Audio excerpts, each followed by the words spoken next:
E aí galera, no último vídeo a gente falou sobre ponteiros. Eu falei que dava um vídeo só e agora a gente vai ver esse vídeo. Então dá uma olhada aí no terminal. Beleza, eu vou criar uma pasta aqui ponteiros. E aí a gente vai criar um arquivo main de padrão do Go mesmo, né? Como eu já tinha falado na última aula, último vídeo, não sei como falar isso.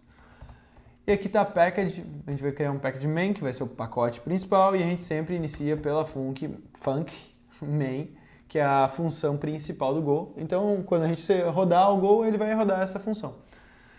Beleza, vou começar aqui criando uma variável chamada newVar, tá? Pelo amor de Deus, quando vocês estiverem desenvolvendo, não criem variáveis com nomes aleatórios assim, tá? Eu estou fazendo basicamente por causa do vídeo. Mas quando você vai codar mesmo, utilize um nome de variável, por mais que grande, que defina o que tem dentro dela. Isso vai facilitar muito na hora de você fazer um review ou outra pessoa olhar teu código. Vou botar aqui o código, vou colocar aqui um int 32 e vou falar que ele recebe um valor 2. Vou dar um print com esse fmt, que é do próprio Go, né? Você vai ver que ele importa automático aqui no meu VS Code. Vou dar um print nessa variável, vou chamar print main, os dois pontos aqui, vou colocar o newVar aqui e eu vou indicar o endereço de memória dessa variável. Endereço de memória, coisa nova, né? Isso aí. Vamos lá dar um go run. Vocês vão ver que, pegou o valor e pegou o local onde eu estou armazenando essa variável. Então, lembre que quando você tem o valor puro e você coloca esse e comercial, você está indicando o endereço de memória. Uma coisa diferente de linguagens como JavaScript, que você não vai pegar esse endereço porque ele tem uma parte que não é física, né? Que tem uma camada de abstração acima. Mas agora eu vou pegar em uma função esse valor e a gente vai printar dentro dela para ver como é que funciona. Então vou chamar aqui de print reference, que eu estou printando a referência. Vou pegar um value aqui, vou colocar aqui asterisco int 32. Esse asterisco quer dizer que o que eu estou recebendo aqui não é um valor, e sim um endereço de memória. E aí eu vou printar, né, com o mesmo fmt, print ln, aqui print reference, com dois pontos aqui também, e vou colocar o value para a gente ver o que tem dentro dele, né, primeiro. E vocês vão ver que a gente... não chamou esse cara. Vou chamar esse cara aqui e passar o value. Como eu falei, eu tenho que passar o endereço do value, e aqui é newVar, na verdade. E aí você tem que passar o endereço, né, o e-comercial indica que eu estou passando o endereço. E aqui indica que eu estou recebendo, né. Como vocês podem ver, o que eu printei aqui é o endereço de memória, não é o valor. E para printar o valor eu tenho que colocar um asterisco na frente. Então vou colocar o mesmo padrão lá, um asterisco que é o valor, e depois o endereço de memória. Vamos lá, printou, igualzinho. Olha que loucura. Eu estou printando igualzinho. E por que eu estou falando que é loucura? Porque quando tu não está utilizando uma função de ponteiro, por exemplo, vou criar uma função aqui, print as copy. Porque quando eu coloco dessa forma aqui, int 32, o que eu estou recebendo é uma cópia desse valor. Esse valor aqui vira uma cópia. Então, como é que eu vou provar isso para vocês, né? Vamos dar um print ln aqui e a gente vai dar um print as copy. Dois pontos, vou printar o valor e printar depois o endereço de memória. Estou recebendo o valor já, printo assim. Aqui eu vou fazer isso daqui, né, para printar, newVar, e beleza, vamos rodar aqui. Pronto, olha que legal, ele pegou o valor, né, o mesmo 2 que a gente passou lá para dentro. Só que a gente pode ver que o último aqui tem um endereço de memória diferente do que esses últimos. Por quê? Porque, como eu falei, aqui ele está fazendo uma cópia. Ele pega o valor, aí ele aloca em outro lugar de memória, e aí é isso que ele mexe aqui dentro da função. E aí depois que a função acaba, esse valor é deletado da memória. E aí por que a gente utiliza um ponteiro, né? Uma coisa legal é que se eu pegar esse valor que eu recebi aqui e setar value, sei lá, a gente recebeu 2, vou setar para 4. Se eu fizer isso, o último valor vai ser printado como 4, mas o valor principal que eu mandei lá para dentro, ele não vai alterar, né? Então, ver se realmente não alterou. A gente pode ver que a gente mandou 2 e ainda está 2, porque o que eu mandei para lá é uma cópia. Ele gerou a cópia, mudou a cópia, printou a cópia e não teve nada de errado. Mas, se eu vier por aqui e der o value, setar um value aqui, novo, 8, por exemplo, a gente vai ver que o que a gente printar lá no final vai ser 8, porque eu passei realmente o local físico onde está armazenado aquela variável e dentro dessa função print here reference, a gente foi lá e alterou esse valor dentro lá da local da memória. Então, quando eu printo aqui de novo, é exatamente a mesma variável. Isso é bom e ruim, porque primeiro a gente não criou uma cópia, né? Então a gente não gastou aquele espaço de memória. Porém, é ruim porque em alguns momentos você não quer passar uma função, uma variável lá para dentro e alterar dentro do teu escopo principal. Então, a gente tem que sempre dosar isso. Economizar memória ou ter segurança que aquela variável não vai mudar. E aí você tem que dosar isso. E aí lá no outro vídeo eu falei sobre new. Basicamente é sobre a mesma coisa, é o ponteiro. Eu recebi o ponteiro aqui, if value for diferente de new, eu inicio isso daqui, ok?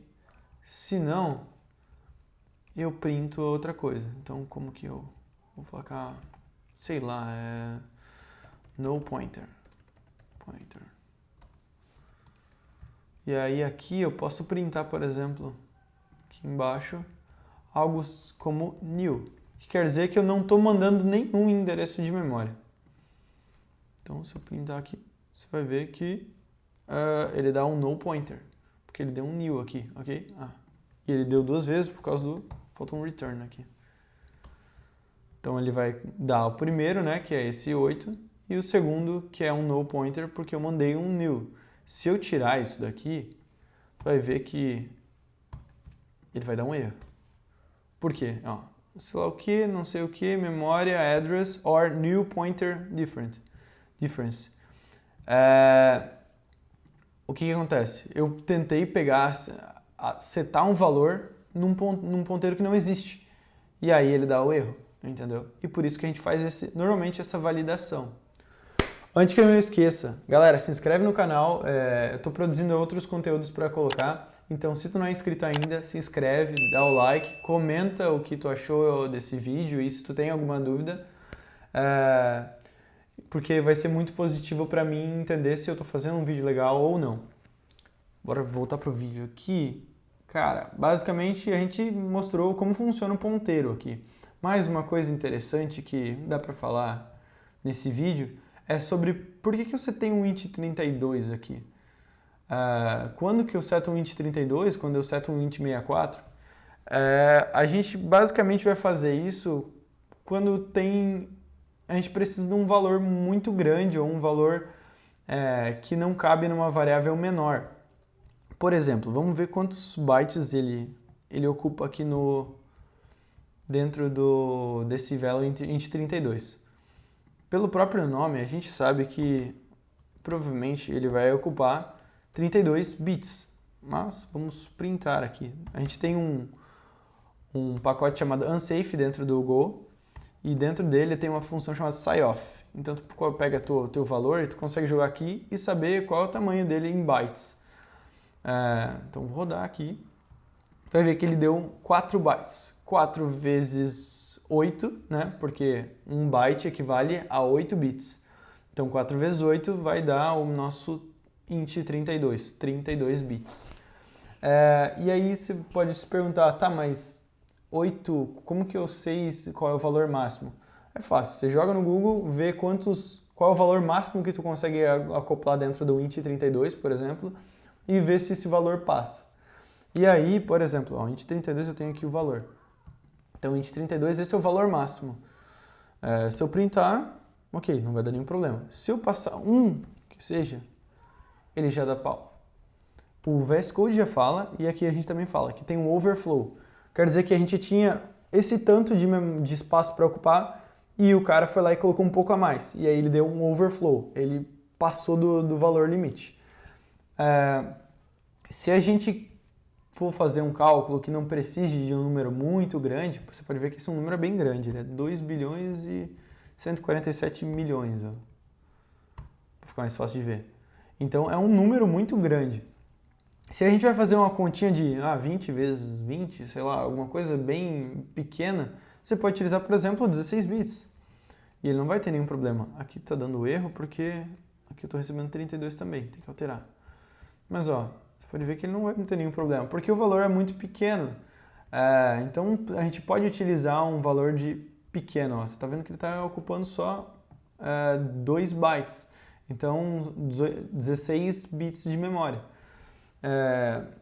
Você tem que saber dosar. Você não pode já setar um int 64, por exemplo, porque ele vai ocupar um espaço de memória relativamente grande. Mas também não pode... talvez esse valor caiba para mim, então vou utilizar um int 16.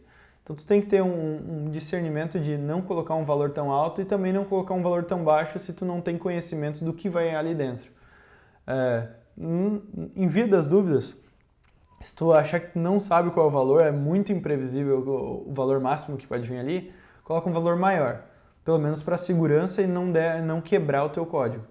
Mas se tu tem um valor que tu sabe que é poucas casas de cálculo, então você pode utilizar, por exemplo, um valor menor e ocupar menos memória dentro do teu processamento, dentro da memória do teu código.